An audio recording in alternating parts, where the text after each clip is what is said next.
The Titans play the Bills this weekend, and even though there is little to no hope, Justin and this Titans team winning the game, we're going to preview the match because any given Sunday, anything can happen. You never know. So we're going to preview this game. We have a fantastic guest coming on. Joe Marino of Locked On Bills had a really great conversation about Will Levis, so I encourage you all to stick around for that convo. We're going to preview this game now. As I said 3 times, I think. This is the Music City Audible. Let's get to it. Oh, welcome everyone to another episode of the Music City Audible podcast presented by Broadway Sports Media in partnership with 440 Sports. I'm Justin Graver, and with me, as always, Justin Melo. I say that every time, but as always, am I a liar? Not always, because I wasn't on the Sunday recap pod, as our listeners know. It was Canadian Thanksgiving that day. People think I'm making it up when I say Canadian Thanksgiving. It's a different day than American Thanksgiving.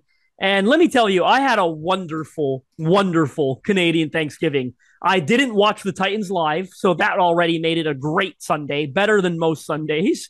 I ate my body weight in pasta at my girlfriend's parents' house, turkey at my parents' house. I had so much pie after, like way too much pie. Like I got to see a doctor how much pie I had. I had donuts. I went overboard. Like I ate like a machine. I felt really good about it. Then the next day, I watched the Titans game. Mood kind of came back down. But for the most part, Canadian Thanksgiving was phenomenal. Well, you know what, Justin? I think that's a great segue into our first segment of this show, which is called I'll Drink to That. And you know what I'll drink to? You having a fantastic Canadian Thanksgiving while I was miserably recapping another Titans loss. What are you drinking to? You should have celebrated Canadian Thanksgiving with me. I mean, there's no rule that says you can't. You could have made turkey, donuts, pie, all the good stuff that I had all day long. What I'm drinking to, besides Canadian Thanksgiving, is a good performance from Tony Pollard this Sunday. I know we haven't really talked about this game yet, but if the Titans are going to have a chance, and as you said, we had a great conversation with Joe Marino, because let's be honest, Titans 1-4, it's getting a little less interesting to preview these games, especially when they're going up against such a lopsided opponent like the Buffalo Bills. We did a totally different thing with Joe this weekend. We had a great conversation on Will Levis and sort of the conundrum that they're facing at quarterback. Joe is very in tune to the Titans, covers all 32 teams in the NFL, so he understands what's going on, watches a lot of tape, and he has seen a young struggling quarterback in Buffalo get a lot better, like Josh Allen. So we talked a lot about that, comparisons, differences, yada, yada. Really good conversation.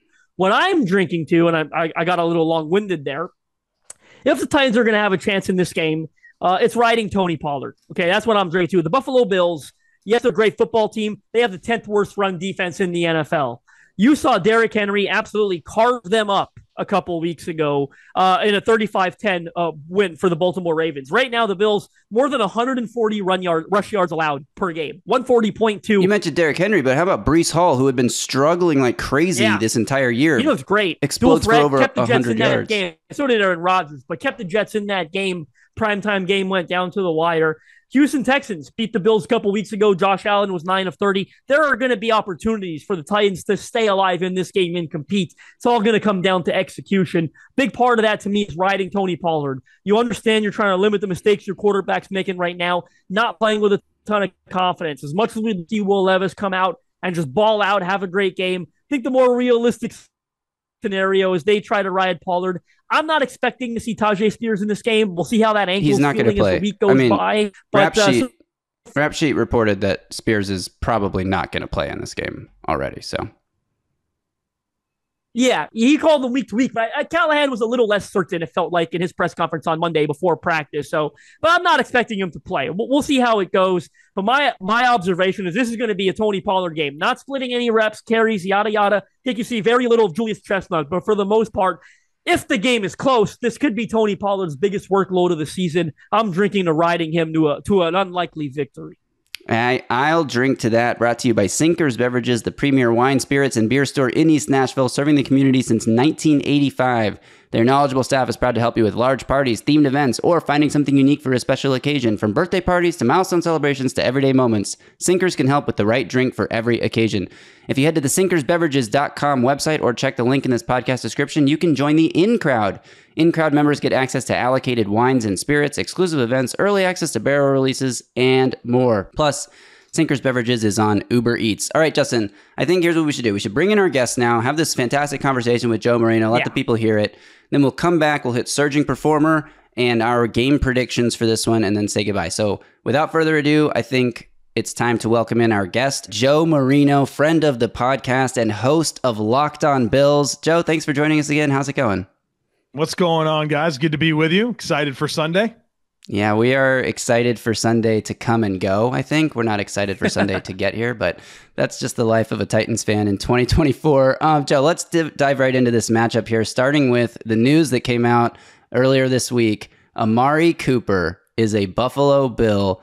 Take us inside this trade from your perspective. Like, we're expecting him to make his debut this week. Obviously, it's not easy for a receiver to come in midweek, essentially, and pick up the offense and make a real contribution. But curious what you think his role is going to be this week, and if you were surprised that the deal actually happened, because it seems like Buffalo's, year after year, they're linked to, like, Buffalo's interested in this guy, Bills are interested in this guy, and then nothing really ever materializes. But this time, they pull the trigger. What was your reaction, and how do you see him fitting in this week? Yeah, they needed to make a move at wide receiver. Just watching the season move along, obviously the Bills made a calculated choice to move away from Gabe Davis and Stephon Diggs and a completely remade wide receiver core. Khalil Shakir, the only receiver on this roster that has ever played in a game with Josh Allen prior to this season. And so they reset everything, and you watch the season move along, and there's been some good. There's been a lot of good. The Bills, I mean, you look at EPA numbers, they're very good throwing the ball, but when you start to really get into the tape and realize that you're getting a lot of man coverage, you're getting a lot of one high, middle of the field closed, and your outside receivers are just not getting open. And it's Keon Coleman, it's Marquez Valdes-Scantling, it's Mac Hollins, and the Bills kind of made this choice to have this everybody eats mentality with their passing game.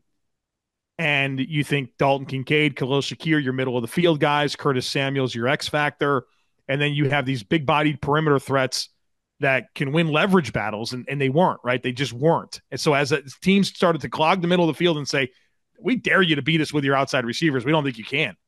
You saw the Bills' passing game really kind of have some issues. I mean, Josh Allen was 9 of 30 against Houston. 9 of 30. That's terrible. And then you saw issues against Baltimore as well. And it's like, all right, if the Bills are going to be a serious player in this AFC, there's a lot of good things about this roster, but do they have a guy on the perimeter that can just get you a bucket? And they didn't. They didn't have that. And maybe Keon Coleman will eventually be that. He's not that right now. And so the Bills needed to make a move. The challenge was limited cap space. The Bills don't have a ton of room, don't have a ton of levers they can pull. And the way that the Browns restructured Amari Cooper back in March, because they were in their own cap problems, you know, it made it a very tradable contract. Only $807,000 of contract that the Bills are onboarding right now. So you kind of had a really nice marriage of the Browns are a dumpster fire.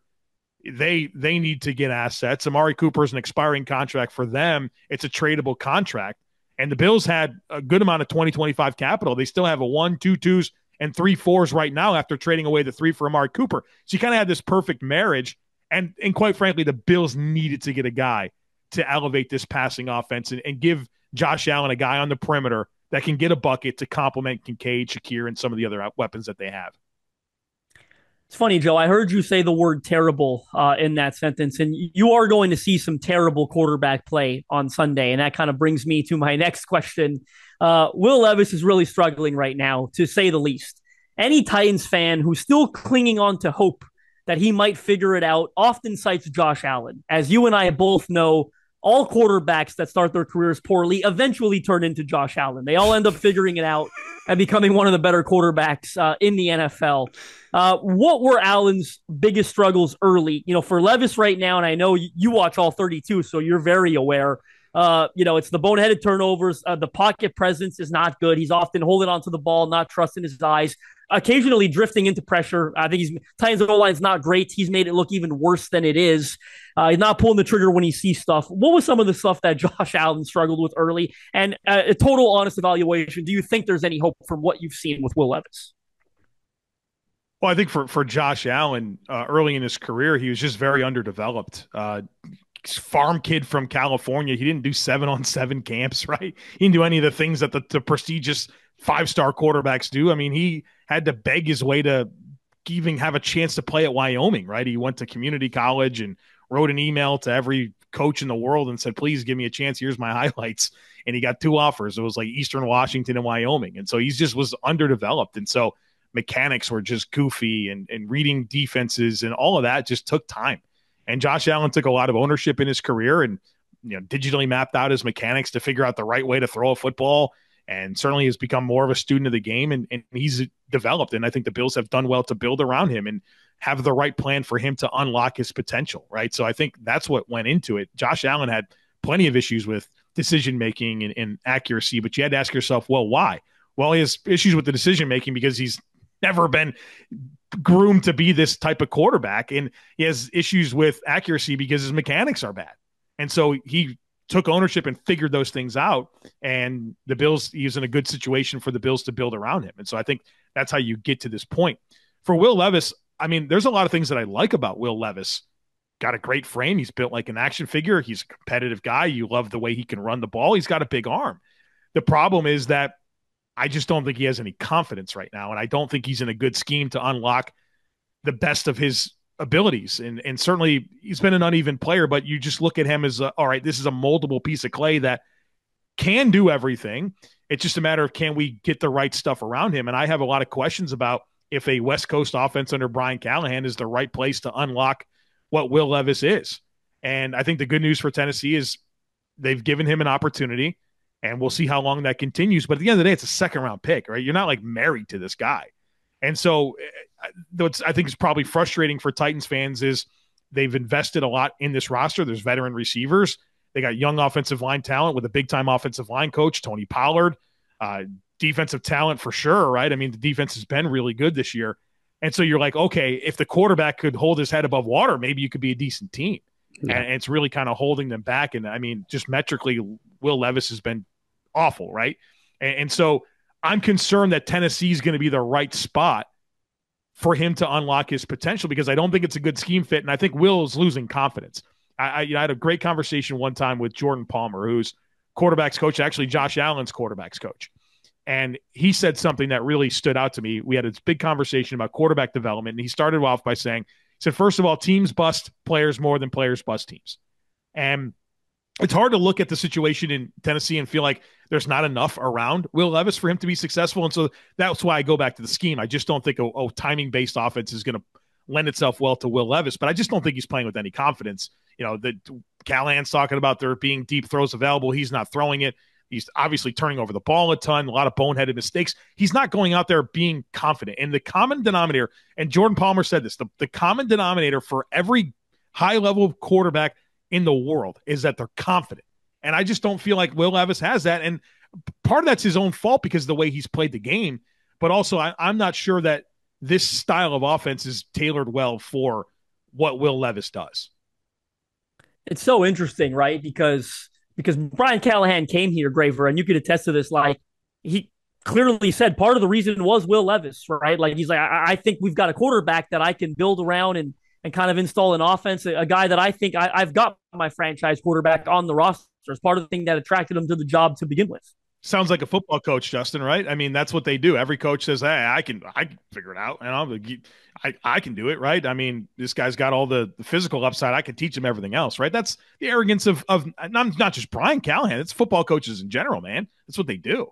Yeah, the crazy thing about his confidence, Joe, I think you're totally right when you say that he's playing with no confidence right now, is that it feels like his confidence level has gotten lower every single week. Like back in week 1, he was slinging the ball over the field and he made some boneheaded plays that game, but the Titans were this close to winning if it wasn't for his biggest boneheaded play. And then you see the game last week and it was a totally different player. And especially we've had a little bit of discussion about this on Twitter more than I think on this podcast specifically, but the player Will Levis was last year, where he's going out there and just chucking it down the field with reckless abandon, and it worked out most of the time because he was throwing to DeAndre Hopkins, who's a talented receiver. And now you see him this season, and it's like he is late, especially in week 6. So late on every throw. Almost every throw he made in that game, especially to Calvin Ridley, who famously had 8 targets and 0 catches, was like he was open, but Will threw it a beat or two late, and by the time he releases the ball, or especially by the time the ball gets there, the window's closed. So if he's got to see things and trust his eyes and trust the offense better. So I think to your point about it not being a good scheme fit is somewhat true, but also it's like you just got to see it and rip it. And I think Mason Rudolph would give this team a better chance to win right now, but that doesn't help your team. Mason Rudolph's not bringing you to the Super Bowl. He's not bringing a 1-5 team to the playoffs even at this point, 1-4, whatever they are. So it doesn't actually help you to throw Mason Rudolph in. It may win you a few more games this year, but I think hurts you in the long term. Find out if Will Levis is the guy and then move on if he's not, which I think is where we're heading right now.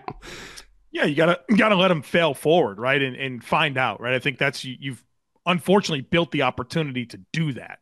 And I think you play it out as long as you can and make sure that it doesn't get to the point where it's detrimental to like your build, because I think that's a dangerous thing with a new head coach is that you got to earn the trust of the locker room. And if you go out there and you're not winning and you're also not playing the quarterback that gives you the best chance to win, right, then there's going to be questions, especially with a lot of veteran talent on that team. And so I think it's a tough line to toe, but there is probably a lot of value in making sure that you know that Will Levis isn't your guy, because there's going to be quarterbacks this coming draft, and Tennessee's probably going to be picking pretty high. And you want to make sure that if it's time to make that choice, you're in position to do it and you have the information necessary to pull that off. And I think that on the flip side of that, on a silver lining is I'm not sure how much of this team will be in place next year for that quarterback, but we're not going to be having conversations about Tennessee and saying they're not ready for a quarterback, right? I don't think we're going to be in that spot, which is a good spot to be. And so that's kind of your silver lining is I know it's been a tough start for the Titans this year. This is our sound drop for silver lining. Just wanted to hit it since you said it.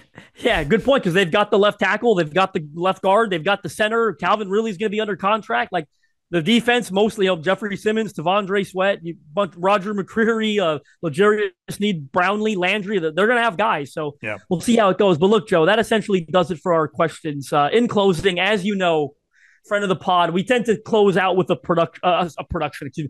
whole thing's a production. We close out with a prediction. And feel free to say whatever you'd like. You know, if it's 37-3, if it's 41-2, feel free to take this in whatever direction you'd like. I respect every team in the NFL and their ability to win on a weekly basis. I knew he was going to say that, Graver. No, you know that. And I mean, it's true, though. I'm not just sitting here because I'm on a Titans podcast saying, and the Bills are like 10-point favorites in the game, right? I completely respect any team's ability to win on any given Sunday. I'm old enough to remember the Bills in one of their best years, 2022. People thought they were going to win the Super Bowl. I remember them losing to the Urban Meyer Jaguars. Okay, so like you go through that. The Bills lost to the Patriots last year. To the Patriots, Mac Jones, a game-winning drive. They lost to Zach Wilson in week 1. Okay, so I know that there's a path for anything to happen in the NFL, and like that's a prideful team in Tennessee. Will Levis doesn't want to suck. You know what I mean? He wants to go out there and go to Buffalo and win the game and beat Josh Allen. And I expect him to give a valiant effort to do that. Do I think Tennessee's a bit overmatched in this game? Yeah, I do. Do I expect the Bills to win? Yes, I do. Do I think they're probably going to cover that spread? Yeah, but I mean, I'm not doubting any team's capacity to pull off a game. And I'm sure that they're going to come in and try to play their best game and see if they can beat the Bills. And the Bills haven't proven to be a juggernaut this year. They've had some good performances for sure, but they're not. I don't look at them as they're like a wagon or anything like that. There's a passing game that's still trying to come together. They run the ball pretty well. I think defensively they're kind of a big play defense, but you can get yards against the Bills on defense. So this isn't a David versus Goliath, man. This is the National Football League, and the Bills are going to have to be ready to play a good defense. I mean, Simmons and Sweat look like a really good pair on that defensive line. Landry's a good rusher. They have secondary talent. Like, this isn't a Titans team that's devoid of talent. And I think that's what's difficult to reconcile about their record and kind of how things have gone is that they're not a crap team in terms of talent. They just have a difficult situation with their quarterback, which is the most important thing. I mean, 2.7 adjusted net yards per attempt. I mean, that's pretty bad, but if they can run the ball and have some opportunistic plays in the passing game, play good defense, we'll play 60 minutes, keep score the whole time and see what happens. I would think that this is a upset special chance a lot more likely to happen if Mike Vrabel was still the coach of this team. Because this is the game. These are the games that Mike Vrabel would always just come out with a brilliant defensive game plan to limit a great opposing quarterback, and then randomly the Titans win 42-14 like they did that one random game against Buffalo specifically. Excellent. At the Tuesday, is that the Tuesday game? Yeah, that was the COVID game. 5 o'clock in the afternoon. I'm having to watch the Bills play the Titans. Malcolm Butler pick six. Didn't Josh Allen throw a pick on the first play of the game? It was like tipped or something, or went through Cole Beasley's hands. Yeah. I think he had 2 picks in that game. Yeah, Malcolm Butler got both, I think. Malcolm Butler had pick six. Why don't you guys bring up the Music City Miracle and Josh Allen slipping on the fourth and one as well while we're here, you know?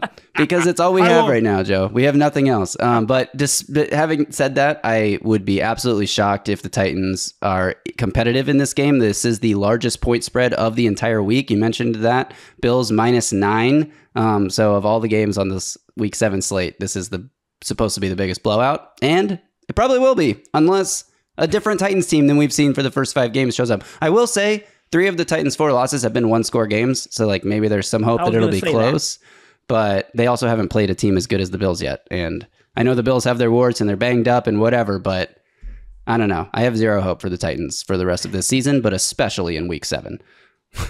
Anything else? Are we good? Want to let Joe go? Yeah, I think let's let him out of here. All right, Joe, thanks so much. We really appreciate your time. Enjoy the game and enjoy the season. I think the Bills are going to one of these teams that's going to keep getting better every single week, especially you add someone like Amari Cooper. By the time we get to Week 17, Week 18, they're going to be Super Bowl favorites or in that mix. That's how the Bills season go, right? They always kind of have like a lull at some point. Everyone kind of counts them out. They go on a run. And then they're high seed, and then they lose to the Chiefs in the playoffs. So we'll see if maybe that won't be the case this year. Cooper deal was great for my fantasy team too. I'll say that. Oh Jeez. Man, Amari Cooper's real life football outlook in a contract year, and Justin Melo's fantasy team. Let's go, Joe. Pleasure as always. Hope to see you soon. We won't do this for the playoffs, obviously, but maybe we'll just find a random excuse because I enjoy catching up with you. I truly do miss you and appreciate everything you've done for me. All right. Appreciate you, dude. And congrats. I mean, I should have said this earlier. Congrats on the book, my guy. Congrats on the book. Published author Justin Melo. Fired up for you, my guy. There it is. My grade 3 teacher wouldn't believe it. You guys had to put the Bills on the cover, huh? Whose choice was that? All the choices. It's what they gave me 4. They gave me 4 options, I think, and that Eddie George one just spoke to me. I hear you. Good times, right? Better times. Take care, Joe. Thank you so much.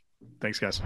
All right. Thanks again to Joe Marino. You can follow him on Twitter at @TheJoeMarino. And like Justin said earlier, he covers all 32 teams. He knows football. He is a great follow. Yes, he's mainly a Bills guy, but he's not just a Bills guy. So I highly recommend everyone go find his Twitter account and follow him. All right, Justin, it's time for Surging Performer, brought to you by Chris Gates Fitness and his online fitness training camp. My surging performer this week is a rookie the Titans picked in the first round who struggled a little bit in week 1 but has been nails since then. I'm obviously talking about J.C. Latham. J.C. Latham in week 1 gave up a sack and 5 pressures. In the 4 games since week 1, he has given up 0 sacks and 6 total pressures. So almost as many pressures given up in week 1 as he's given up the entire rest of the season since then. That is a definition of a surging performer. He's getting better and better. It feels like on a weekly basis. Him and Peter Skoronski have started to develop some real chemistry. You've seen them being able to pass off stunts without even hardly having to react. And I just think that Bill Callahan is coaching this offensive line. The entire offensive line is getting better. Titans for the first time in how many years, Justin, didn't give up a sack in Sunday's game? 3 years. Crazy.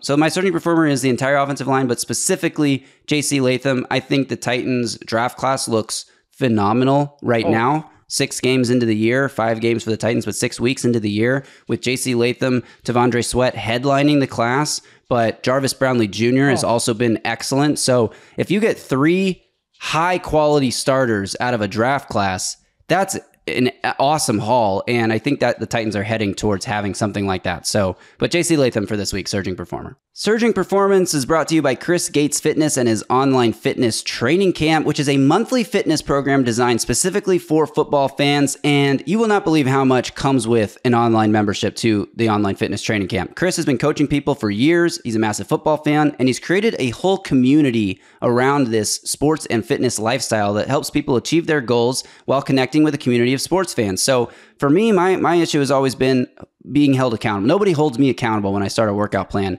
That does not happen with the online fitness training camp because of that online community. You also get top-notch coaching from Chris. He designs the workout plans for you to help remove all the guesswork and make it so that you know what you're doing is working and you don't have to think too much about it.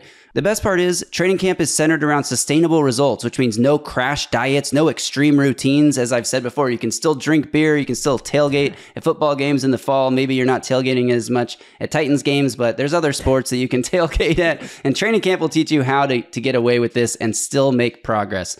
You get all of this for less than your weekly coffee run. In fact, right now, Chris is offering a massive discount. If you sign up this week using the code AUDIBLE, you get your first month for just $10. That's 80% off the regular monthly price. So head on over to chrisgatesfitness.com/training camp or hit the link in this podcast description to sign up. Use the code AUDIBLE, as in Music City Audible, AUDIBLE, to get 80% off your first month. All right, Justin, let's move on to our game predictions here. And before we give them, let's catch up a little bit. After last week, you are up to 4-1. I am down to 1-4. And look, we both predicted a Titans win last week. Neither one of us were right, but I predicted a 34-24 Titans win. You predicted a 20-14 Titans win. You were much closer on the Titans score. You had a lower margin of victory for the Titans. So while we should both take an L for this, somebody's got to win. I'm giving it to you. You're welcome. What have you got this week? 4-1. I wish the Titans were 4-1. You're more up their alley there at 1-4. You said that last week, but whatever, it's fine. I think we're both going to win this week. I have a feeling, if that's possible. I guess we'll see who's closer to the score, but yeah. I'm going Buffalo. I mean, like, who we kidding, right? Like, I'm going Buffalo. I'm going 27-13 Bills. I like that prediction. I'm not going to copy it because I haven't actually thought of what my prediction would be. I knew that I was going to pick the Bills.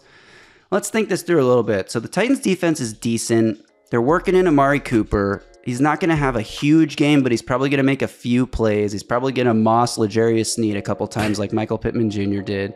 No, I'm just kidding. But I do think the Bills will probably be able to run the ball. Well, actually, the Titans defensive line, if there's one thing the Titans do well, it's stop the run right now. So they're probably going to struggle to run the ball. I don't know if Buffalo's going to put up a ton of points. I'm going to say Bills 20, Titans 13. I think it's a little closer than we expect, but it doesn't ever feel that close because a 7-point deficit is going to feel insurmountable for the Titans. So I say 20-13, you say 27-13, and that'll do it. Any final thoughts on this game before we say goodbye? No, really good discussion with Joe on Will Levis. I think that really is the focal point of this episode, and appreciate you guys for tuning in. We're going to keep finding creative ways. You know, Titans football remains as disinteresting as it is right now, which is the truth. We're going to keep finding ways to keep this interesting and make sure we're having good discussions, problem-based discussions, solution-based discussions, if you will, and take it from there. Yeah, absolutely. So thanks to everyone for tuning in. Thanks even more if you're watching us on YouTube. Be sure to subscribe to the channel, give this video a thumbs up, like, and turn on alerts to get a notification every time we drop a new video. I know it's getting harder and harder to watch Titans-based podcasts, but like Justin said, we're going to keep it interesting. So we appreciate all of you for sticking with us this far. And thanks again to Sinkers Beverages in East Nashville. Thanks again to Chris Gates Fitness and his online fitness training camp. We'll be back on Sunday to recap this game. So until then, y'all stay safe out there and tighten up.